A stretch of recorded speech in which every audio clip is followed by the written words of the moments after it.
It's actually snowing here in Utah. Snow on the ground and continues to snow. Amazon. Streamlights on. Amazon. Streamlights purple.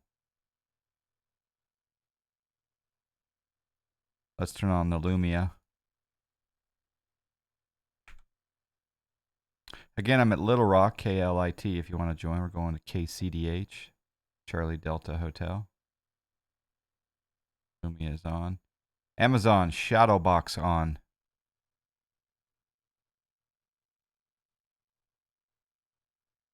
That works. Snowing here in Minneapolis also. Wow. All right, let's see if we can get these G1000 panels working. They are initializing. I'm in the Diamond DA-62 today.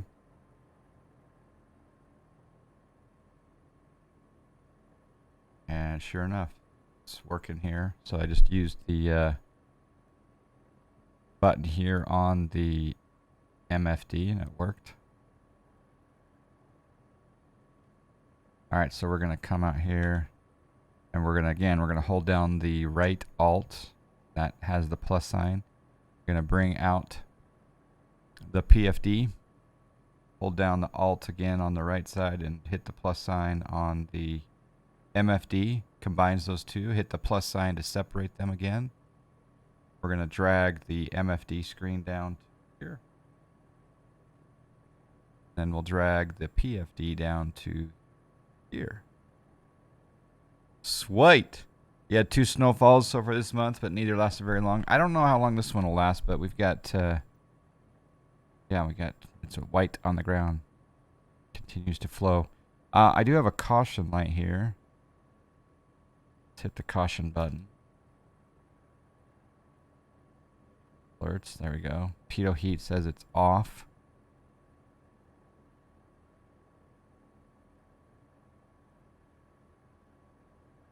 Refamiliarizing myself with this bad boy. There we go, pitot heat. All right, I'm going to rotate my altitude knob.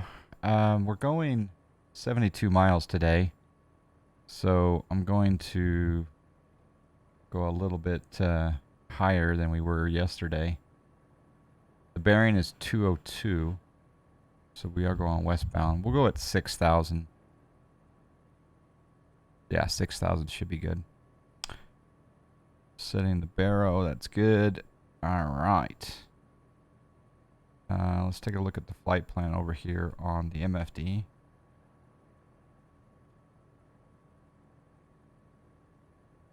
Gonna hit the flight plan button.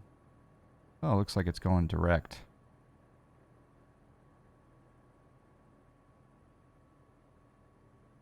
Yeah, we can do that. That's fine for the first leg. I do need to test more IFR waypoint changes. See how this plane does, and if it does that crazy bank to return back to what it's trying to do.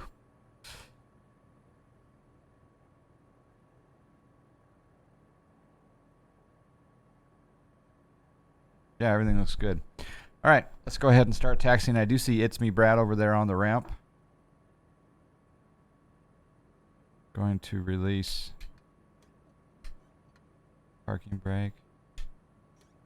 It's already released. Go.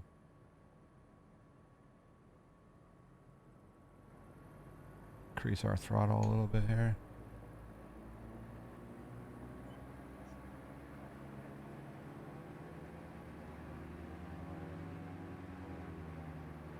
You ready to rock and roll? Nice.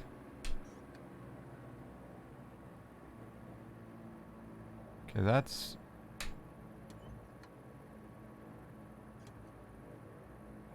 You would think that would be parking brake set. That would be parking brake off.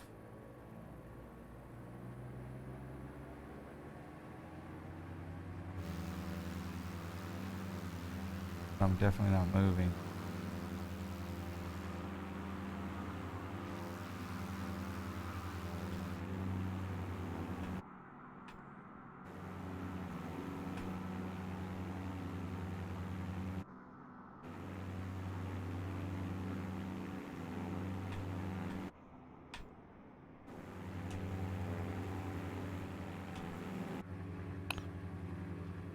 It takes a lot of juice to get rolling. It does, but not.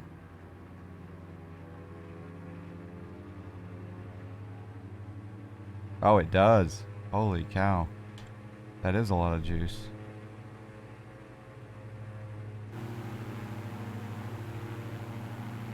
There's Black Sheep. I can't believe how much throttle input that requires. What else we got over here? We got Brad.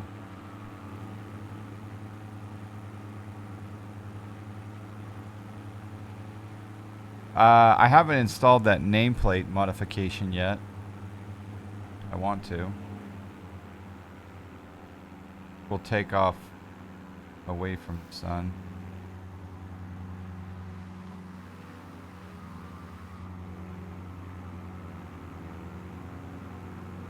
Puff MTD 123, good morning.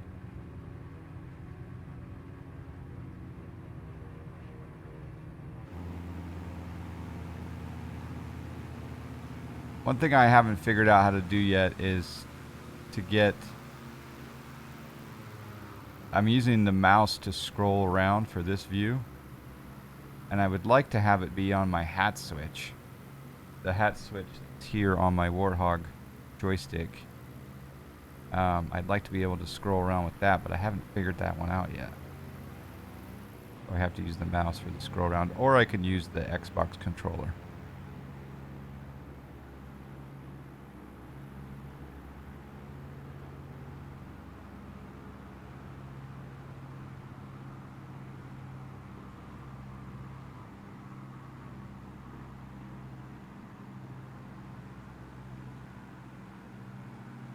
Okay, we're going to hold short here for just a moment.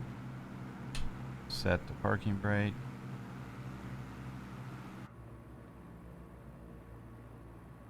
Down here, make sure our lights, landing light is on, position light on, strobe light on.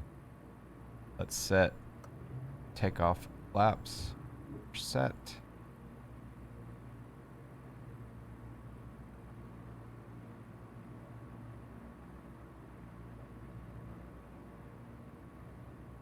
Auxiliary pump, trim. What a gorgeous aircraft. I can screenshot my settings I used to get the hat scroll working and post in Discord. That would be fantastic, Denise. In fact, I might do that after I land. Just go take a look at what you posted because, and oh yeah, that would be a dream come true. Because right now, I hope I have anything going on. Yeah, I want to use this black. Well, the thing is I'm not sure. Yeah, I'm not sure if this black one here on my thumb is considered a hat switch. So I may have to switch it to the upper one. Because this may be considered buttons, but I'm not sure. But that would be awesome. Post that. There we got Brad over there. Black Sheep's over at the terminal, it looks like. I don't know if you're joining Black Sheep on this flight or not.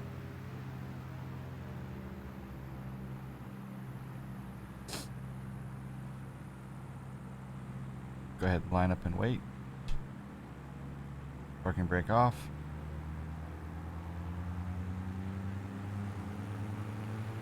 It's a lot of power. Dang driver with the subscribe.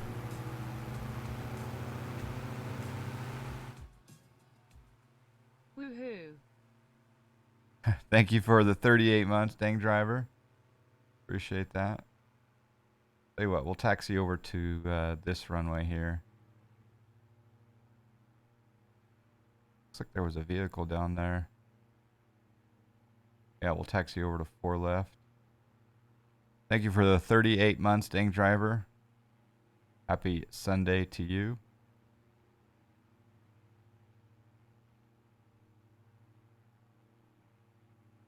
All right, we're going to take off and then we'll make a probably a left turn all the way back around, head to destination.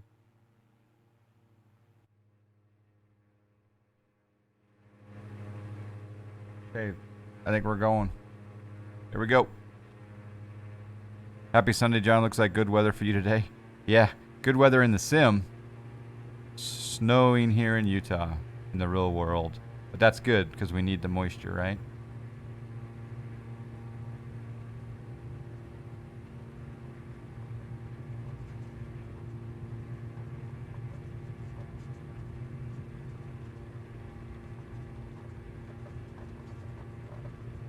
Rotate. Oh. Gear up. Let's buzz Black Sheep. Wake him up. Somewhere over here. There's Black Sheep. Hey, Black Sheep.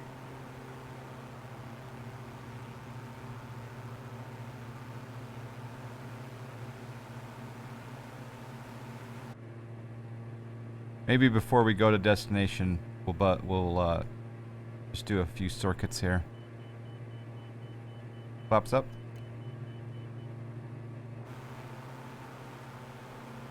Brad, so I'm making a left turn. I should have told you. Just gonna come back to the airport and let Black Sheep take off if he wants to.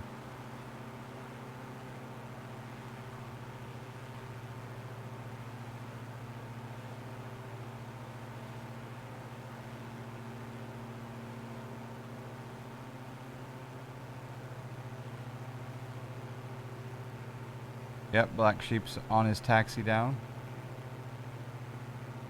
Nice looking airport. What up? Not me. Not yet, anyway. We're gonna buzz you here.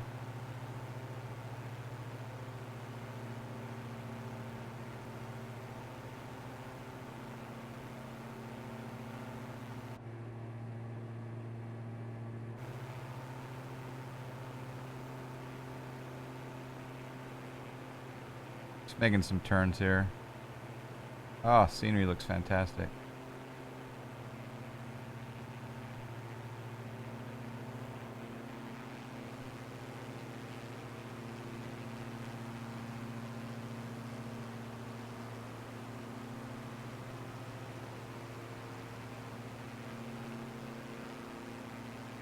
This also gives us time to start our FSEconomy,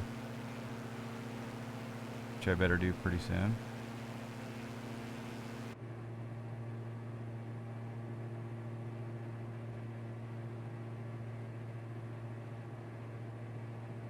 Come over here to the FSEconomy. Start light. Oh, we're heavier. We just got a bucket load of people loaded on. Got a subscribe, McBreak1 with subscribe. 2 year.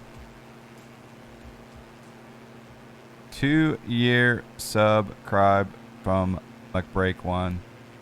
Thank you, McBreak. Okay, looks like Black Sheep might be on the roll.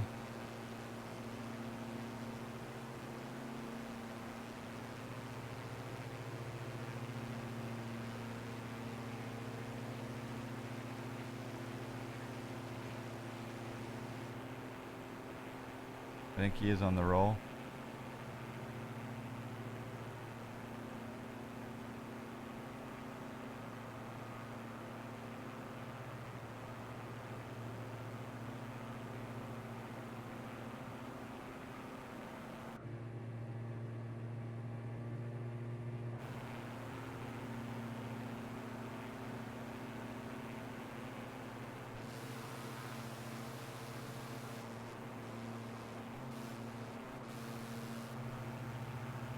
Okay, he's airborne. Okay, so now we'll make a right turn. And we'll head out to our destination, which is Kilo Charlie Delta Hotel.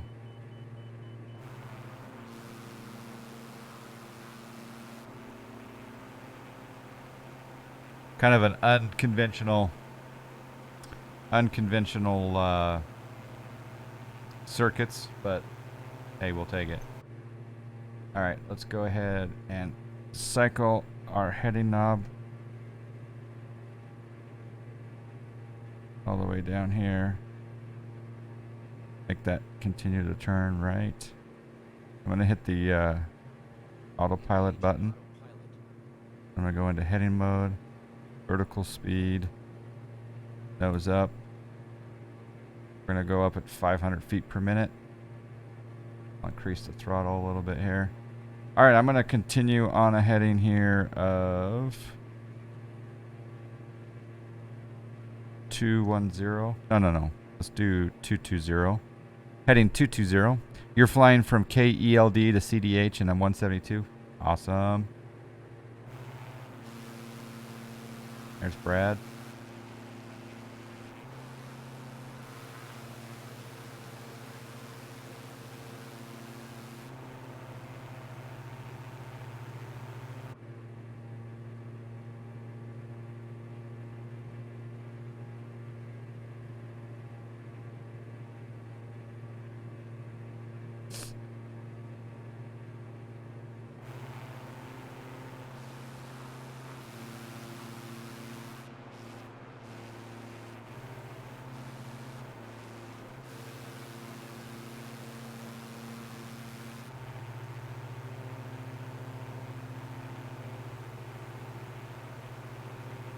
All right, I'm going up to 6,000 feet on this journey, and pretty soon I'm going to hit the nav button and see what happens here. I'm going to hit the CDI button, change that to GPS, and then I'm going to change my heading slightly here. We're going to shallow out this turn. I'm going to go a heading of 210. Then I'm going to hit the nav. Let's see what happens. Don't bank. Don't bank. Okay. We are on the GPS track. It probably will correct a little bit here as we get closer to that magenta, as you can see here.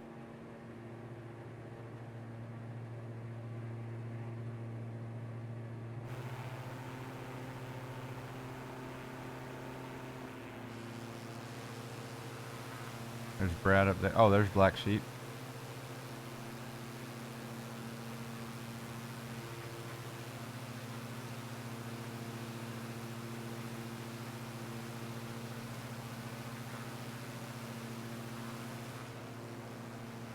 Noise canceling headphones coming on.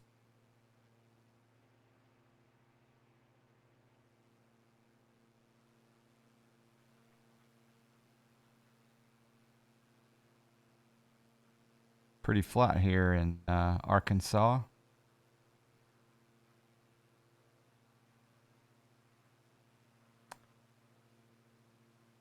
Change the range here on my MFD. Rotating the knob out.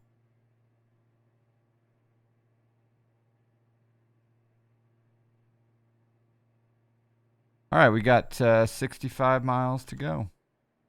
Looking good. The other thing we got on the agenda today is I have two choices before me. Fly all day, fly a little bit, then start my my brew, because it's brew day. You know, it's snowing outside. Seems appropriate to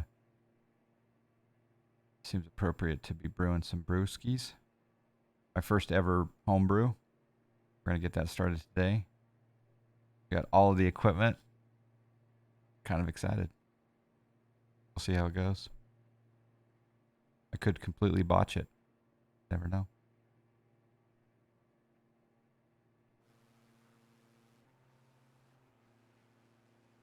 What time of day are you guys flying? Black Sheep and Brad, are you I took off at 9 a.m. sim time.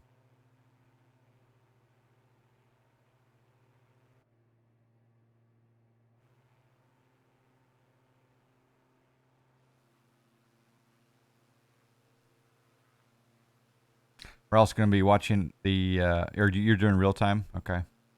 We're also going to be watching the fantasy football scoring coming in. I'm playing Iowa Scotsman. You're at 10:22? Okay.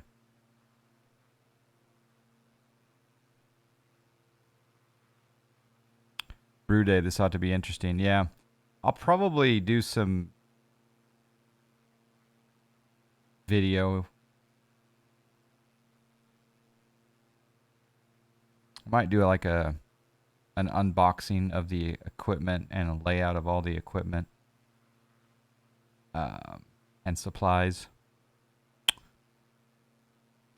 But I'm a little bit nervous because, again, I've never done this before. And usually if I take on something like this, I usually would like a mentor like with me. With me. But the first the first part of the process is, well, I'm getting mixed signals. Some people say if you're going to be brewing a 5-gallon batch,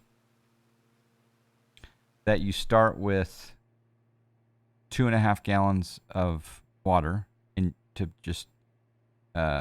your kettle. But then some people are saying 3 gallons in your kettle. But in very simple terms, you basically bring up you bring that kettle up, that either I'm going to have to decide 2.5 gallons or 3 gallons of water. You bring that up to, I think, 160, 170 degrees, and then you do what's called steep the grains. So you put the grains into a mesh bag, and then it's like a tea bag. You put the mesh bag down into the kettle, and you let the grains steep, colors the water, gets the flavors into the water. And then again, some people are saying 10 minutes, and some people are saying 20 minutes. Some people are even saying that the instructions that come with the kit are not exactly the best way to go, but others are like, follow the instructions. Anyway, after that steeping of the grains, then you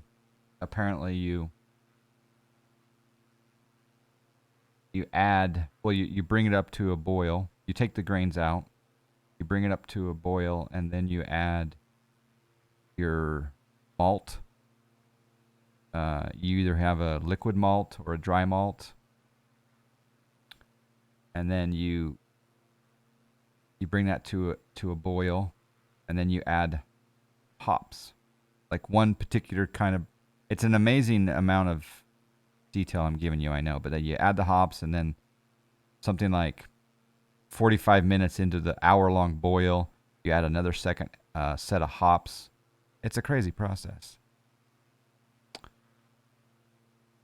And then immediately after you're done with that hour boil, you then have to chill your kettle.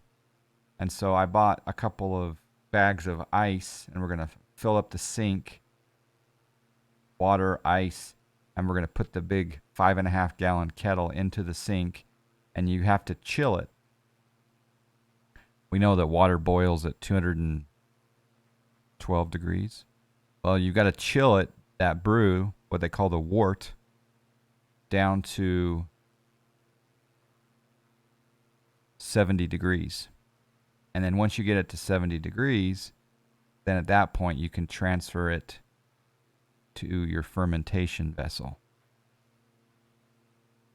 And then there's a bunch of other steps that I'm missing. You got to sanitize everything. I got special sanitizing cleanser and that. But anyway, you have to put an airlock on it. I don't know. The sanitation part is the most tedious. The one thing I learned about the sanitation process that I didn't quite understand is this. I got this cleaner called Star San, and apparently you use like 1 ounce to every 5 gallons, I think, of water. Anyway, it creates a foam, and you rinse all of your fermentation. What in this case, it's a 6.5 gallon bucket. All of your tubes, your airlock, all your supplies, and you don't have to rinse. You can leave the foam hanging around the sides of the barrel and inside the siphon tube and this, that, and the other. You don't have to rinse. And I thought, oh, that's weird. because you'd think that foam from that cleaner would present itself in the taste of the final product, but they're like, no, just ignore the rinse. Ignore the rinse, or sorry, ignore the foam. You're fine. But the key is to not get any, bacteria or microbial this, that, and the other inside the brew. But the other step that's most important is you pour the yeast onto the wort, and then you seal it up and you ferment it for 2 weeks. But anyway, I'm nervous. But I probably should video it. I was gonna live stream it, but I don't know. Maybe the second batch I'll live stream. All right, we're finally up to 6,000 feet. Finally up to 6,000. It's real fun once the airlock starts bubbling. Smells so good. I'm looking forward to seeing that airlock bubble. I wish I had. In fact, I'm not exactly sure how to do that airlock.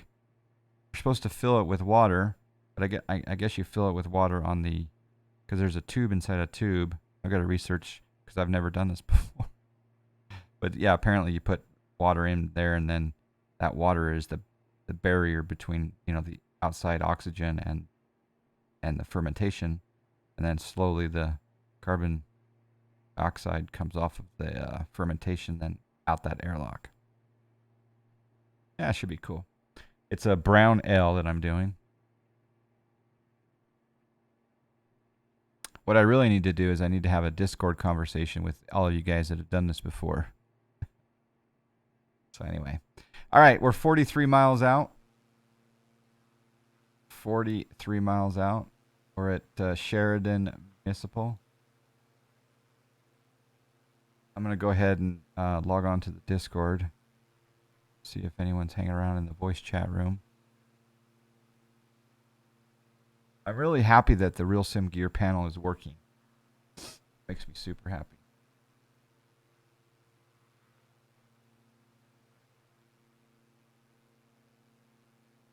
I test 1 2. I am in the voice lobby if anyone wants to join.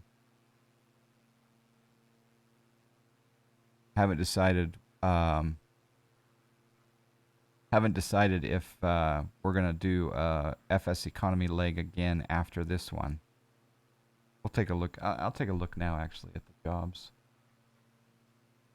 So over here on FSEconomy, go to airports. Then we'll go to KCDH.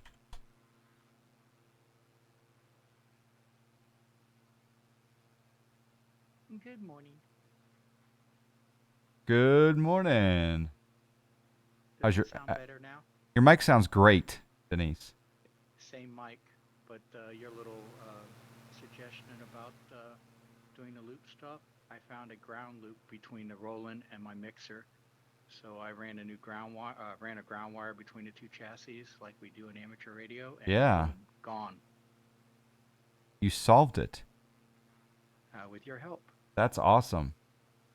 I think that's key in our streaming world, is that when we notice other streamers having issues. I mean, just the other day I noticed that a streamer was overmodulating and really getting distorted when he spoke louder.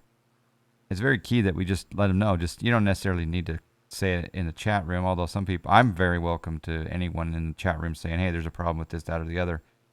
Some people maybe prefer a whisper Discord message or something. But yeah, I'm glad you got it fixed. It sounds fantastic, and I'm assuming it was on your stream as well at times, but I don't know.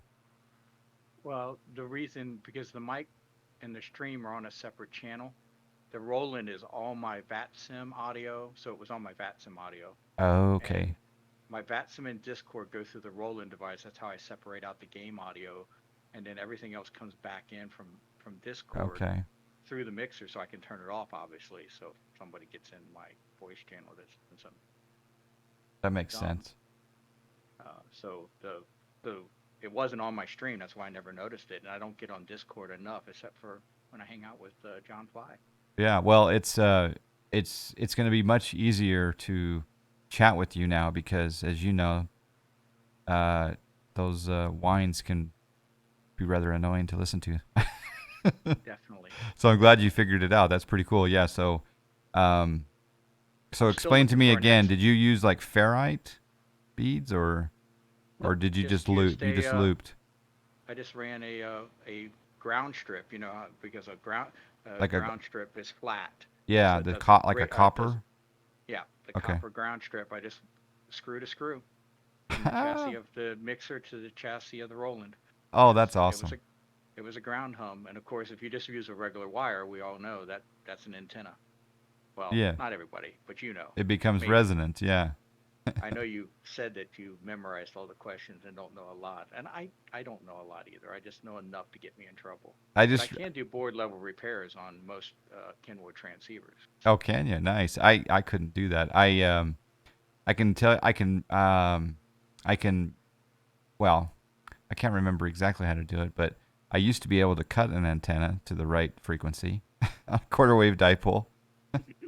What was that number? 3.254, whatever, divided by the frequency in megahertz? I can't remember. 1.44, isn't it? 1.44. Is that what it is? Okay. See, I I think used to know that it's stuff. around there. I have to look it up every time I go to make an antenna. Yeah. I just actually just made a loop antenna on the ceiling because of not being able to get out. I wanted to start listening to some HF again.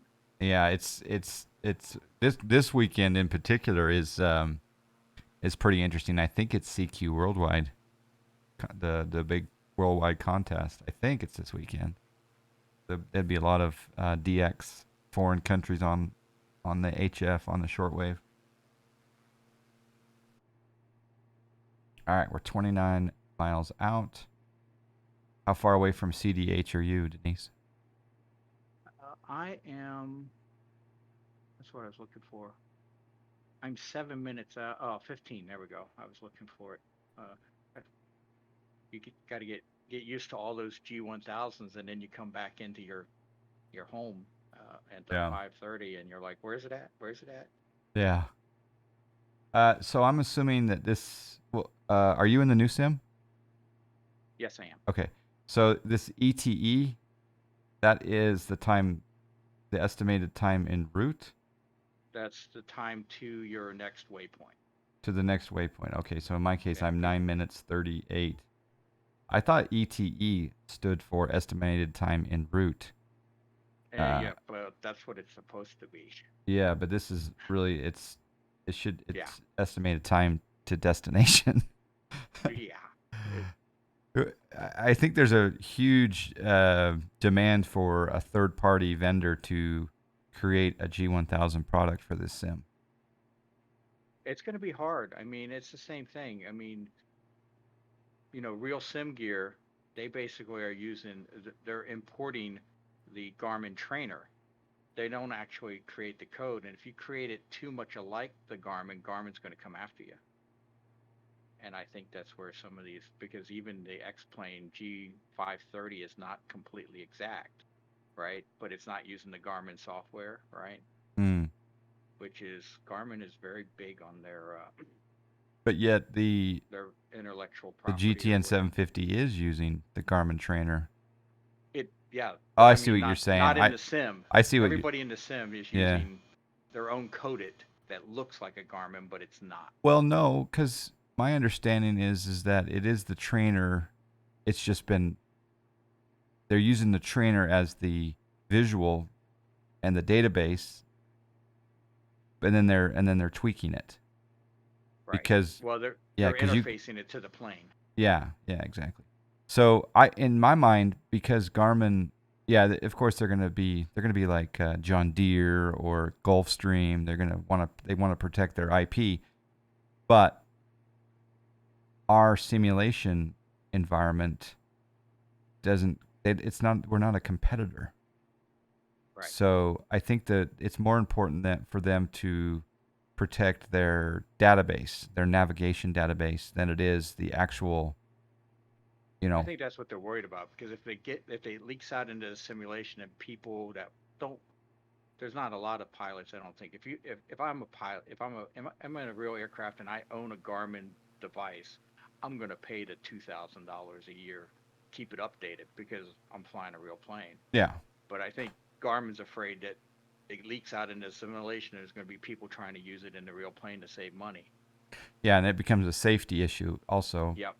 But there are people that take the real world Garmin database that they've paid for, and then they do, unfortunately, leak it out. Yeah.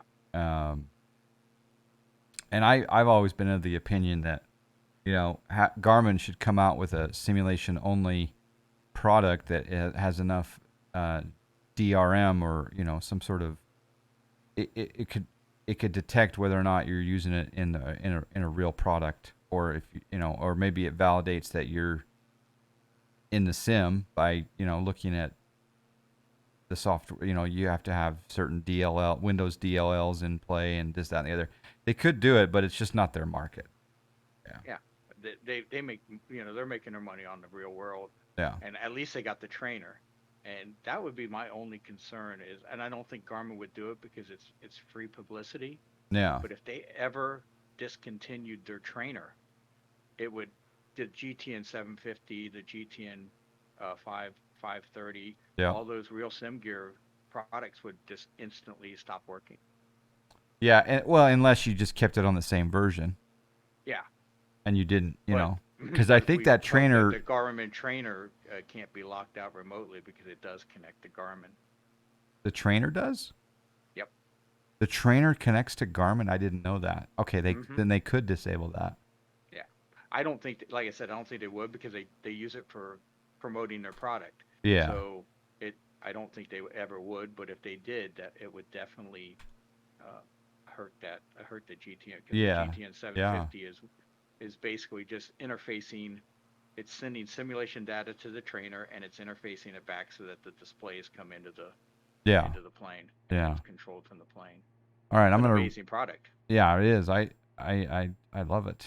I'm gonna lower my altitude to pattern altitude, which I think is about 1100 for CDH, and then I'm gonna start a vertical descent. I'm gonna hit the VS button here on my panel, and hit the nose down.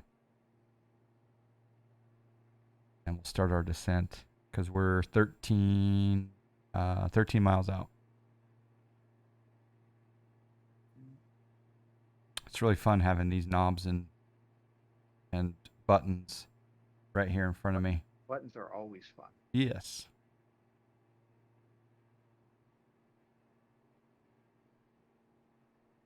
All right, this is called. Until you get into the 787 and there's too many of them, you can't figure out. Yeah, exactly. Exactly. I haven't flown that 787 in V5 except. Did I do it once? Did I just get in there and load it up once, or have I even done it on V5? I don't know. I just don't like the. I don't like the FMS in the 787. Not a fan of it. It is overwhelming. Yeah. And the way the interface is weird. Yeah. All right. Zero Amplified with the follow. Thank you for the follow. Appreciate that. We also had a couple follows 9-10 minutes ago that I missed. Zema, FN, and Gagas with the follows. Thank you guys. I noticed we're coming up to 17,000 followers here, so we might break that this week or next. 17,000 followers. It's cray.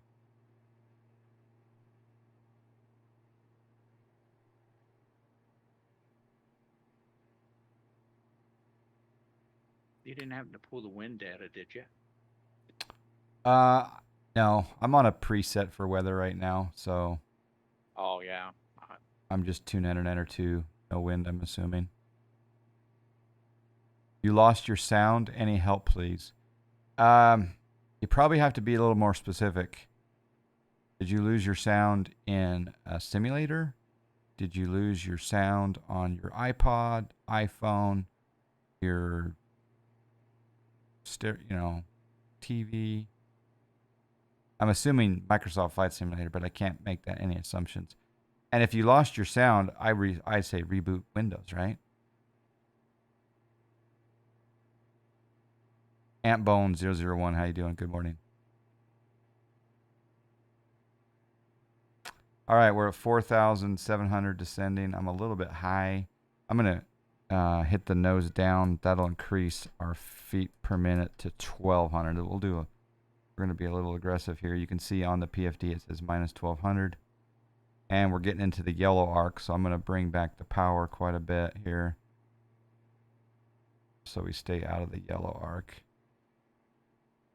Or near the... Yeah, that's better.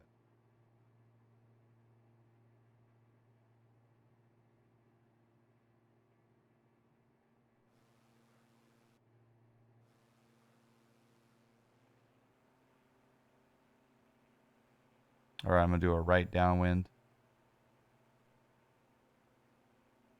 Sync up our heading bug.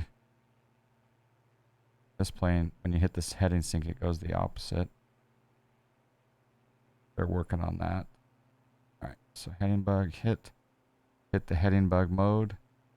And I'm going to do a slight right turn here to go, again, right down.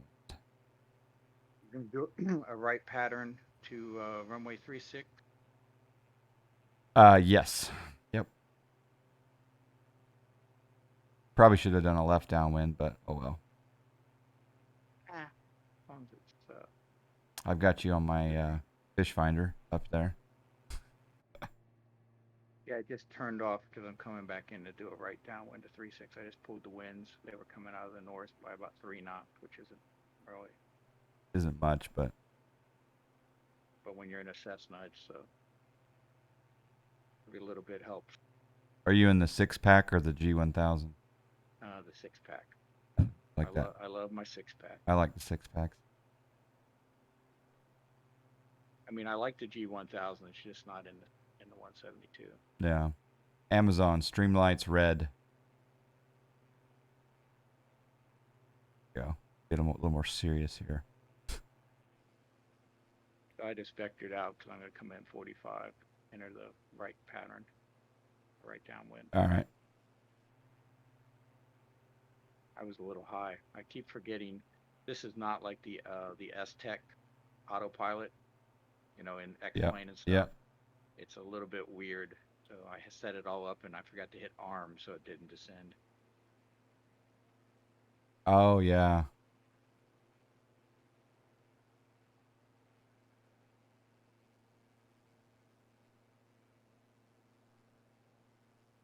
Would it descend? You're saying it would descend automatically if it's armed, based on what's in your flight plan? No, if you set the altitude, then you have to hit arm, and then it'll start going down, and you can control the vertical speed. You hit altitude again, that puts it in vertical speed mode, which allows you to set the vertical speed. Oh, If okay. not, I think it defaults to 500. Oh, okay. Down. Unless you set it. It's weird. I'm getting used to it. Now I'm back on manual though. Okay, my gear's coming down. I'm going to turn the autopilot off, make my base turn. Cajun Cacti, lurking while working. Hope all is well. Good Sunday to you, Cajun Cacti. I'm going to put in a notch of flaps.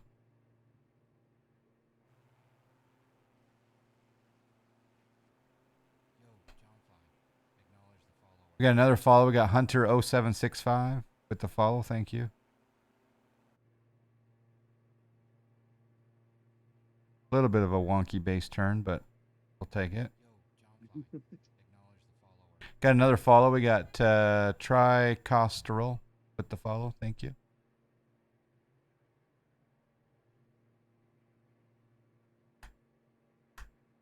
I like spacebar. Have you seen that? How it just pops you up there to look over the dashboard?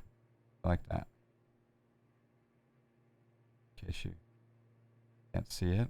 All right, final flaps.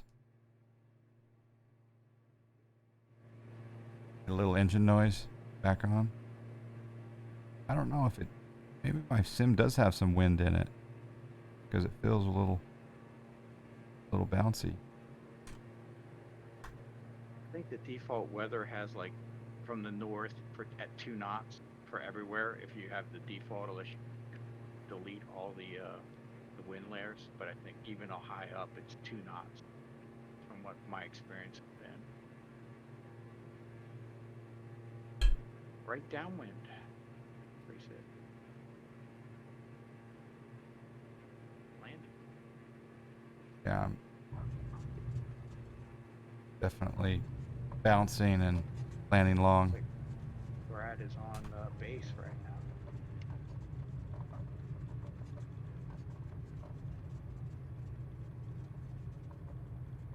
I didn't cut somebody off. Anybody.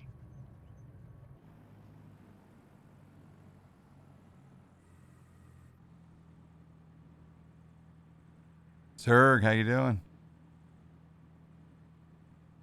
With you, we love John Fly. There you go. Love all around. Flaps coming up. I don't see a terminal here. Unless I missed it.